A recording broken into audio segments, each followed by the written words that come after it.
नमस्कार, एक बार फिर से आप सभी का स्वागत है। इस वीडियो में मैं चर्चा करूंगी मेंटेनेंस ऑर्डर को लेकर कि अगर पति के खिलाफ मेंटेनेंस का ऑर्डर हो गया है 125 सीआरपीसी में, तो मेंटेनेंस देने से कैसे बच सकते हैं या कैसे मिनिमम अमाउंट पे किया जा सकता है या कोर्ट से कैसे समय लिया जा सकता है, न्यायालय से कैसे थोड़ा समय लिया जाए कि जो हस्बैंड हैं वो चीज़ों को मैनेज कर सकें। अगर एक बड़ा अमाउंट पे करने का ऑर्डर हो गया है तो उसमें पति कैसे पार्ट पेमेंट करके मेंटेनेंस दे सकता है। मेंटेनेंस दो तरह के होते हैं, एक तो इंटरिम मेंटेनेंस, एक फाइनल मेंटेनेंस का ऑर्डर होता है। इंटरिम मेंटेनेंस जो है वो न्यायालय में याचिका लगाने के दिन से ही कोर्ट का ऑर्डर हो जाता है।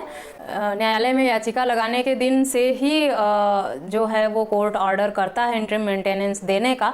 लेकिन होता क्या है कि कई बार 6-8 महीने या साल 1.5 साल बाद इंटरिम मेंटेनेंस देने का न्यायालय द्वारा ऑर्डर दिया जाता है। ऐसे में एक साथ ही एरियर का अमाउंट जो है वो 1 लाख 2 लाख हो जाता है और एक बड़ा अमाउंट होने की वजह से पति उसे पे नहीं कर पाता और परेशान होकर उस ऑर्डर के खिलाफ क्या करें। नॉलेज की कमी, अभाव की वजह से लोग अपनी जॉब छोड़ के, शहर छोड़ के भाग जाते हैं, इधर उधर छुपने लगते हैं कि इससे बच जाएंगे मेंटेनेंस देने से। तो ऐसा बिल्कुल भी ना करें। अगर आपके खिलाफ मेंटेनेंस का ऑर्डर हुआ है तो आपको मेंटेनेंस देना पड़ेगा।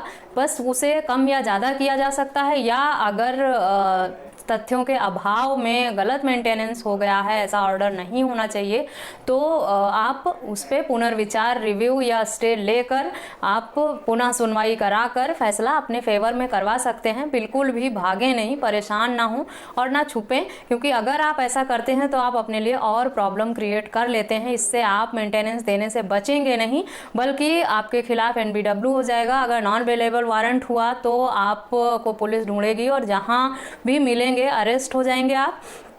और अरेस्ट होने के बाद भी अगर आप अमाउंट पे करने में न्यायालय में असमर्थ पाए जाते हैं तो आपको 1 महीने की जेल भी हो जाएगी। तो पैसा आपको देना ही है हर हाल में।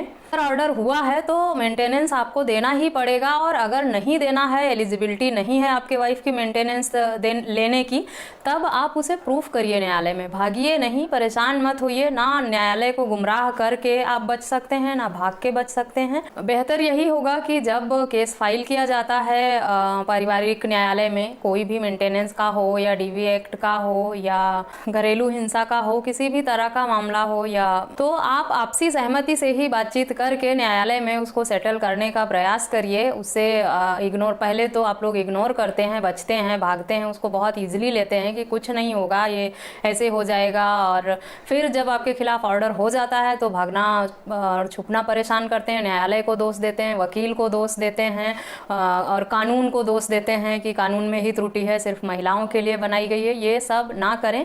आप अपना पक्ष स्ट्रांग करने की तैयारी करें। अगर आपके खिलाफ केस हुआ है तो आप सबूत इकट्ठा करें कि आप अपना बचाव कैसे करेंगे। आपकी पत्नी ने जो आरोप लगाए हैं या जो तथ्य रखे हैं उनको आप गलत कैसे साबित कर सकते हैं, उसके लिए क्या क्या प्रूफ चाहिए होगा। अगर आपको समझ नहीं आता है कि क्या क्या आधार हैं तो आप अपने वकील साहब से भी पूछ सकते हैं कि इसे गलत प्रूफ करने के लिए क्या करना होगा, और वो आपकी मदद करेंगे। जो जो आपको बताया जाए कि ये चीज़ें चाहिए एविडेंस के लिए, वो आप कलेक्ट करिए और न्यायालय में प्रूफ करिए, फैसला आपके फेवर में होगा। अगर आप सोचते हैं कि भागकर बचेंगे तो बहुत गलत सोच रहे हैं। आप अपने लिए बहुत सारी समस्याएं और इकट्ठा कर रहे हैं, और जिसका के खिलाफ ये इंटरिम मेंटेनेंस या फाइनल मेंटेनेंस का ऑर्डर होता है, पे नहीं कर पाते, एनबीडब्ल्यू भी हो गया, आपको 30 दिन की जेल भी हो गई, फिर भी आपने नहीं पे किया, मेंटेनेंस है, असमर्थ हैं पे करने में, तब न्यायालय आपके नाम पर जो भी चल अचल संपत्ति है उनको बेच कर भी आपकी वाइफ को मेंटेनेंस देने का फैसला कर सकती है। तो अगर आप भाग कर सोच रहे हैं बच जाएंगे या अवॉइड करके बच जाएंगे तो आप गलत सोच रहे हैं। आप ऐसा बिल्कुल भी ना करें। समस्याएं और खड़ी ना करें, जो भी है उसका सामना करें और उसके बचाव में आपको क्या करना है उस पर ध्यान दें। परेशान होने से आपकी प्रॉब्लम बढ़ती ही चली जाएगी अगर आप परेशान होते हैं, इग्नोर करते हैं इन बातों को छोटी छोटी। क्योंकि जिस दिन से आपके खिलाफ फैसला, जिस दिन से कोर्ट में आपके खिलाफ केस हो गया है, उसी दिन से आपको तैयारी करनी पड़ेगी अपना बचाव करने के लिए। और अगर आप शुरुआत से ही अपने केस को लाइटली लेंगे, इग्नोर करते जाएंगे, तो आपकी समस्याएं बढ़ती चली जाएंगी। जो सबसे इंपॉर्टेंट बात है इसमें वो ये है कि अगर फैसला चाहे वो इंटरिम मेंटेनेंस का हो या फाइनल मेंटेनेंस का हो, अगर आपके खिलाफ हो गया है तब भी कुछ भी नहीं बिगड़ा है। अगर लग रहा है कि फैसला गलत हुआ है, आप एलिजिबल नहीं है मेंटेनेंस पाने के लिए, आपकी वाइफ किसी भी आधार पर भी, तो आप रिव्यू में जाकर, अपील में जाकर या अपील में जाकर साथ ही साथ स्टे लेकर हाई कोर्ट से आप पुनर्विचार करवा सकते हैं अपने केस में। स्टे लेने से ये होगा कि आपको अगर ऑर्डर हुआ है कोर्ट से मेंटेनेंस पे करने का तो उस पर रोक लग जाएगा। जब तक हाई कोर्ट में जो पुनर्विचार की याचिका लगाई है आपने उस पर सुनवाई नहीं हो जाती और हाई कोर्ट का ऑर्डर नहीं आ जाता, तब तक आपको मेंटेनेंस नहीं देना पड़ेगा। तो इसलिए रिव्यू और अपील में जाने के साथ ही साथ आप स्टे भी लगा दें ताकि जो भी मेंटेनेंस देने का ऑर्डर हुआ है उससे आप बच जाएं। क्योंकि जैसे ही मेंटेनेंस का ऑर्डर होता है, पत्नी द्वारा 125(3) में याचिका लगाकर मेंटेनेंस का जो भी एरियर है उसको पे करने की मांग की जाती है। और जब एरियर पे करने की मांग की जाती है तब आप बाध्य हो जाते हैं जो एरियर है उसे पे करने के लिए, और वो भी एक साथ ही एक बड़ा अमाउंट आपको पे करने का ऑर्डर हो जाता है।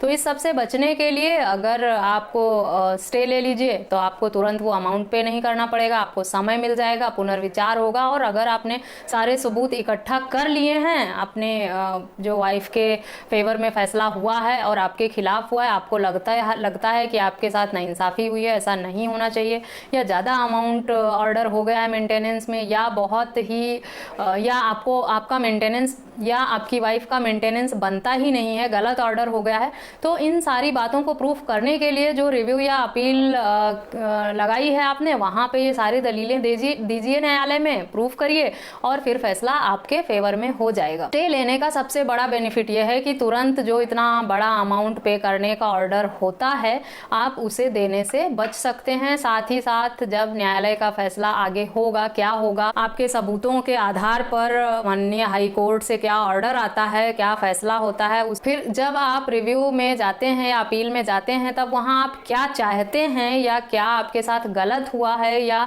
क्या तथ्य आप पेश करना चाहते हैं, या आप चाहते हैं इतना बड़ा अमाउंट पे नहीं करना है या कम से कम मेंटेनेंस देना चाहते हैं, या ऑर्डर 1-2 लाख रुपए का जो एरियर है उसको 3 या 4 किस्तों में पे करना चाहते हैं, एक साथ नहीं पे कर सकते, या उसको भी चाहते हैं कि मंथली मोड में जो आपका ऑर्डर है मेंटेनेंस का वो उसी में ऐड करके थोड़ा थोड़ा अमाउंट करके पे कर दें, या एक साथ कुछ एक बड़ा अमाउंट पे करके बाकी का जो है वो मंथली मोड में जो आप पे करेंगे उसी में इंक्लूड करा दें।